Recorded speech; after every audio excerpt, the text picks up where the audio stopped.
It's me, this daily scheduled streamer.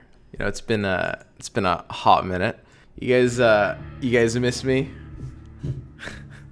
So I heard this game updated, huh? You guys hear about this? Where's this update? What's going on here? Patch notes? Why did they just change patch notes? This is it? This is all the update? Dude, I've got to do patch notes. Whew. Okay, guys. This is it. Here we are. Okay, we're doing it. We're getting into these patch notes now. Okay? Gameplay update 2.10. Okay, guys, we found more code that causes crashes and tooled it to behave. That's good. That's oops, shit. Spoilers. Updated Slark's ability description to match the gameplay. He's not intended to reduce enemy attack speed. Interesting. Added rich presence when finding a match. Okay. Lack of glow. So it looks like this is all just UI stuff. Particle effects. It's just like tooltip, foliage, you know, very important stuff. Fix some bug stuff.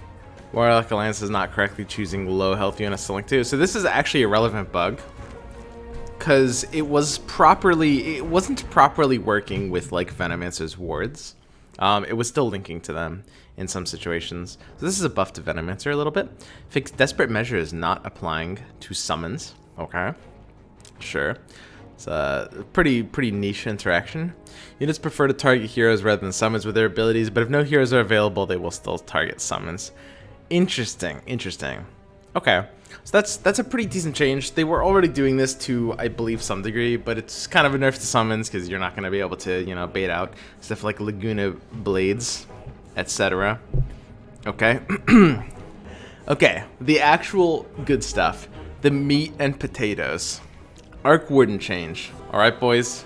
Attack speed changed from 59, 67, 77 to 111. Huge attack speed buff. He attacks once a second. Holy shit. Okay, so Arc Warden got like very changed all around. He doesn't have a mana bar anymore. And his max health, you know, went up as well. But he's a 4 cost now, or an epic, as some people might say. So Tempest Double got reworked. And this is the interesting part. Cooldown is 0, mana cost is 0. So it's basically a passive now. Arc Warden creates a copy of himself with the same health he currently has. This clone can use Arc Warden's current items and will attempt to attack the same enemy as a summoner. Whenever this clone dies, Arc Warden will create a new one. So it's not a passive, it's a 0 mana active, effectively. And this clone doesn't have a clone ability as well. So you're just stuck with 2 Arc Wardens. You can never really have 2. It doesn't look like you can use Mask of Madness Arc Warden, unless I'm misunderstanding this. Because, again, this doesn't seem to be a passive. It's like, it seems to be an active that he can just use whenever he doesn't have a current clone. Is that correct? I'm going to need confirmation on this from the, you know, the Twitch chat experts out there. But it does seem like he's limited in that way. You guys are saying this makes the hero dumpster, and I'm not even sure if I think that's true. I mean, honestly, the fact that like this base attack speed thing is really important, and he does get the second clone immediately. Like, he's just a DPSer now, right? But that's honestly not that bad. Like, 1 attack per second with just 2 clones the entire time, or two units the entire time, and he like doubles the effective item. I mean, to be honest, guys, this new hero does not seem bad. It's not super cancerous in the same way, but this looks like a fairly strong hero. The fact that it doubles like whatever item you have at the start, and the fact that it attacks fast means it can use certain items like Maelstrom and Skullbasher extremely well. Big time contract might be decent, as you guys are pointing out. I mean, there's a lot of potential to this. I think I like this change. It's more fair, right? It's like, it's not necessarily weaker per se. It's just different. It's not like as kind of like overwhelming, but it's also they've kind of reined in the variance, right? It looks like he's just a good hero. It does look like he's solid. Like, I don't think this is a weak hero right now. I don't think he got like nerfed into oblivion.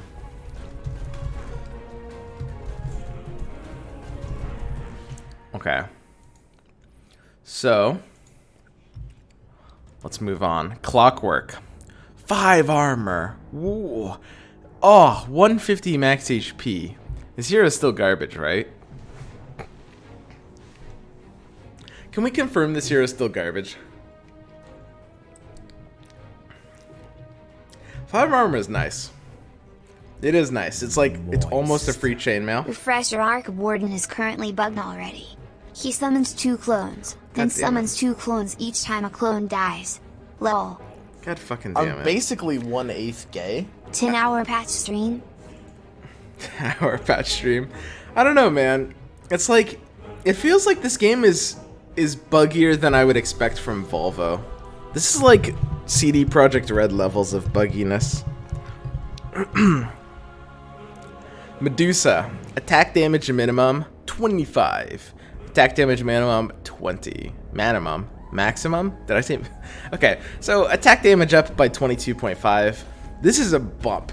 Medusa literally just got a free claymore, which, I mean, honestly isn't that big of a deal, but it makes her like an actual somewhat palatable hero now. Like, she feels okay. She was really weak before, and this is a bump that takes her more towards normal. So you might see people like splashing in Nagas and scaled again. She's really, really hard to 2-star still, and this was the biggest change from like, if you look at the last patch notes where like Troll and Medusa both got bumped to Legendary instead of Epic, Legendaries are really, really hard to 2-star, especially in this meta, right? Okay. Tinker's attack speed is up by 100 milliseconds. Armor is down, interesting, so he's like, you know, more of a ranged unit, more DPS. And attack damage minimum is up 10 and minimum is up 12, so up 11 damage on each attack on average. This is a pretty solid upgrade, I guess. It's kind of like more of a ranged unit. It's trading off some like armor for some DPS. Honestly, I don't know if this were worth it, right? Is this worth it? It's like half a gloves and half a chainmail.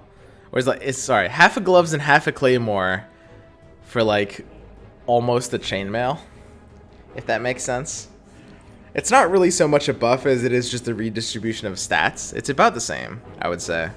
But I guess it makes more sense with him being like a ranged hero. It was kind of weird that he had 10 armor to begin with. He never had 10 armor in an auto chest, right? I wonder where that came from, actually. Okay, Treant Protector, Leech Seed. Projectile speed, 600 to 800. Damage and heal up 20. Projectile speed? The fuck is projectile speed? Leech Seed had a projectile speed?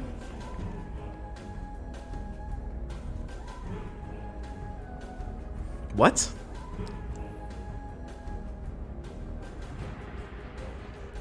You mean like travel time? Doesn't it just like enter your opponent? It's unnoticeable because it's 1 cell, so the first heal comes out faster. Okay. I mean, I guess that matters a tiny bit. What's projectile speed in this game? Is this like 600 to 800? What does that mean in the context of this game with how cells work? Because I know what this would mean in Dota. That's weird. It probably is like almost unnoticeable, but travel time from enemy to healed hero. Okay. That's a very minor buff. Could actually matter in some cases. So we have the damage and heal is up 20 and 40 on level 2. Whoa. Oh god, that's actually crazy. So we look at level 2, it's 110 to 150. It's up 40 on level 2. And that's where he's going to be most of the time, because you get like a level 2 Ench and you get a level 1 Tree, and Tree is going to be level 2 most of the time. Looks like they're buffing Druids again, boys. Can we get a patch where Druids don't get buffed? Is it possible? Druids at it again. It happens every time, without exception. Every patch. What is going on? Okay. Lycan. Alliance changed from human warrior savage to human hunter savage. So Lycan is now a hunter. Now, this is the kind of like parody change for the Tide Hunter swap. They took a hunter and made it a warrior, so now they're taking a warrior and making it a hunter. So Lycan and Tide just kind of like switched alliances. And his wolves are hunters too. Ooh. His wolves are hunter too. That's not bad. That is not bad. So completing like an early hunter. Damn, this actually changes everything. This is a huge buff to hunters. He sucks balls on tanking now. This makes Lycan worse. It's possible. I mean, at the very least, it's less about Lycan and more about the tags themselves. It is a buff to hunters. Like, the ability now to get like a level 2 drow and just be like, okay, let's find the Lycan out, right? I mean, that's pretty strong. 6 hunters are viable again. Not sure how good, but yeah, 6 hunters are maybe something you can try to go again now that there's 7 of them. I might try hunters. I think that the early hunter set is like very viable all of a sudden. This one change is very important for the early hunter set. Because it's like, you find the drow level 2, and then you can be like, okay, I'm on the lookout for my Windrunner. You know, yo, baby, what's up, my man? Thanks for the raid. We are just doing these patch notes, talking about Lycan. Lycan just got a pretty noticeable. I don't know if this is necessarily a buff to Lycan. It probably makes Lycan a little bit weaker, but it mostly is a buff to the hunter side of things as well. I think early hunters could be like a really good thing to dip into. We have Juggernaut picking up. Ooh. Some higher level stats. Pretty much doesn't change the level 1 item. I think Juggernaut almost doesn't change as a hero. It's not really the kind of thing you want to be upgrading in this meta, and his level 1 form is kind of still the same. I don't really want to be playing Juggernaut too deep, so I don't think this is too much of a change. Lycan filled a DPS niche in warriors. This hurts warriors as a build. As for hunters, it gives them an extra body, but I don't think it makes them broader or better per se. I do think Lycan is probably nerfed in general. I think he was better at being a warrior, but I don't know. If I get a level 2 drow, I think this is worth getting online. Give chainmail to like, yeah. Font of Creation. Idle on HP goes down, so this is a nerf to 2-star Font of Creation, and max damage is just nerfed by 10 at all levels. Interesting. But the biggest nerf to Font of Creation is Alliance change to Primordials.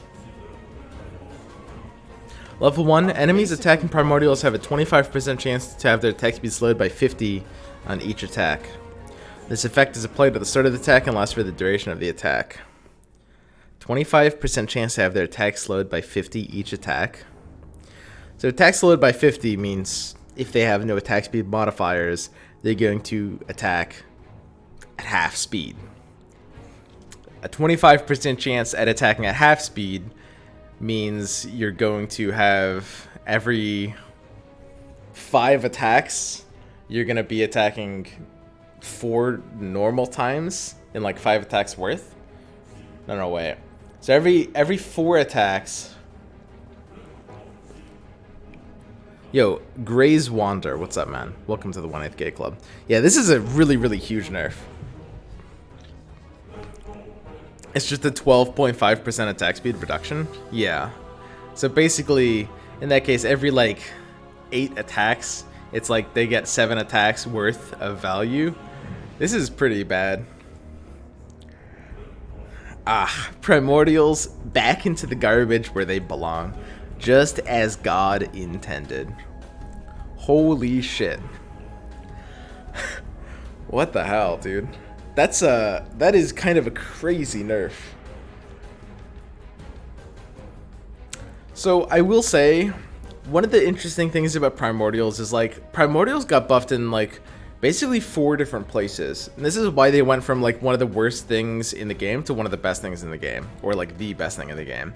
They got buffed 4 times. In one way, their alliance ability got better for 10% ranged. In another, Arc Warden just got better, which gives you kind of like more of a win condition. His stat change is really big. The third way Primordials got buffed was Font of Creation. Getting offered this early is actually a big deal. And it got buffed as well. Its numbers were just better before. I'm talking about in the last update. And the fourth way it got buffed and this is really important, I think, is Razor going to 1 cost. For sure. Like, being able to get, like, early Primordials online when they're most valuable is very, very important, right? So now, suddenly, one of those 4 changes got hit hard, right? So you're looking at this and you're thinking, okay, Primordials are now the worst thing ever. It's a big nerf, I'm not gonna lie. But you still have, like, the early Razor, Font of Create. Yeah, okay, they're bad, right? They have to be bad now. This is such a huge nerf, it's crazy. And the Morph buff was pretty big too, sure. But I'm just like, when I said Razor going to 1 cost, I basically was meaning like it's like higher potential than early game, but sure, the Morph buff is just gigantic as well. So the heroes are now really good, even though the alliance is awkward. And honestly, one thing I will say about this Primordial change, I'm not even necessarily sure Arc Warden is weaker as a hero. I think this hero is pretty strong. I think it's perfectly strong. I think it's kind of like less bullshit, which I think is important, but I don't think this is a weak hero now. I don't even know if I'd call it any weaker per se. It's not really a matter of strength. Like the way Arc Warden was interacting with the board before was just kind of like frustrating. And sometimes it felt like you couldn't really do anything about it. But this is a powerful unit, I think. We'll have to like get into some games and try it out. But ultimately, I do suspect Primordials are not going to be very good. It's probably going to be a bit of a meme. So we're gonna just stop building them now, which is great. So in terms of like, you know, the actual implications of this change, we have Druids getting notably better. This Treant Protector buff is super noticeable, I'm not gonna lie. Where like 3 Enchantress and a Treant is like back to form. This feels good. 40 damage and heal on Leech Seed. Projectile speed is not unnoticeable. Lycan change, I think the hero is a bit weaker overall, but, you know, it's just a swap from Hunter to Warrior, right? So, like, Hunters are better early, and Warriors are worse early. I might try out some, like, early Hunter spots. Juggernaut's almost unchanged. I really do think Tinker and Clockwork don't really get too much from this, but I don't know. Clockwork picking up these free stats makes him kind of chunky. Could give it a try. And Medusa is a better dip into, like, late game scaled or late game Hunters. Might see about figuring something out there.